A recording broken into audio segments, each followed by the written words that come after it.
Ultimately, what you find within medicine as a physician is that you can only impact the person that's in front of you.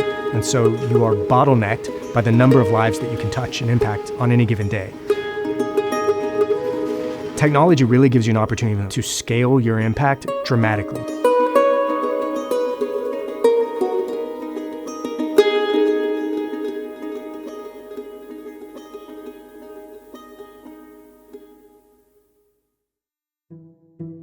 So I have a deep passion for the military. I grew up in Oklahoma and originally thought that I was going to go into the military and do special operations or some kind of job like that, and ultimately found my way into medicine and surgery. But I had this appreciation for wounded veterans and people that had lost kind of their functional capabilities as a result of battlefield trauma, and wanting to find a way that we can help those people regain their lost function and regain their pre-injury lifestyles.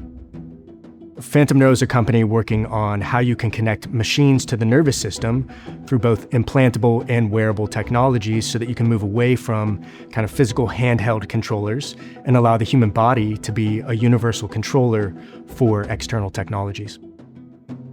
We're harnessing electricity from the muscles rather than from the brain, and telling machines, such as a robotic prosthetic limb, what it is that the person's intending to do, so that that robotic prosthetic limb functions as if it is your actual biological limb.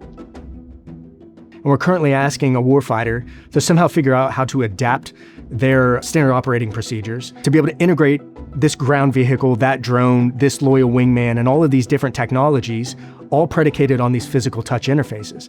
And as long as there's a human in the loop, we will have to find a way to optimize and make more efficient how the human is interacting with all of these different systems that are there to try to augment their function. You can evolve the machines all you want, but if you're not changing the human-machine interface, you're absolutely bottlenecking how effective these machines can be for soldiers on a battlefield. And so technologies like what we're working on will ultimately be adapted for military applications. And that's something that ultimately is going to happen. And we better make sure that the United States is absolutely at the forefront of the ability to leverage these technologies so that we don't fall behind. I made a conscious decision actually as a company early on to not focus on going after government dollars because it requires a ton of effort for potentially few dollar amounts. And so as a single founder of a company, I only have so much time. By hiring SBIR advisors, you're not just hiring one individual to work with as if it's a full-time grant writer, you're hiring a team of experts and people that used to be within the contracting offices, within the military and government, who are all able to kind of collaborate together and identify opportunities and leverage their networks and leverage their grant writing expertise to be able to amplify the impact. The more that you're able to demonstrate with the government and the more success you have, the more success further comes to you. SBIR Advisors, I believe, is positioned in a way to be able to grow with you and keep up with that snowball effect rather than us outgrowing SBIR Advisors. It's something that I hope will be a long-standing relationship where we grow together and we mutually succeed together.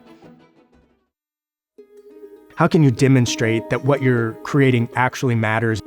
Well, when someone comes in and you give them their limb back, the way that their face lights up and they smile and laugh and just the visceral reaction to that demonstrates just how necessary a technology like this is. And that's one of the beauties of what we do, especially in the medical sector, is there's no question about whether or not what we're doing is needed.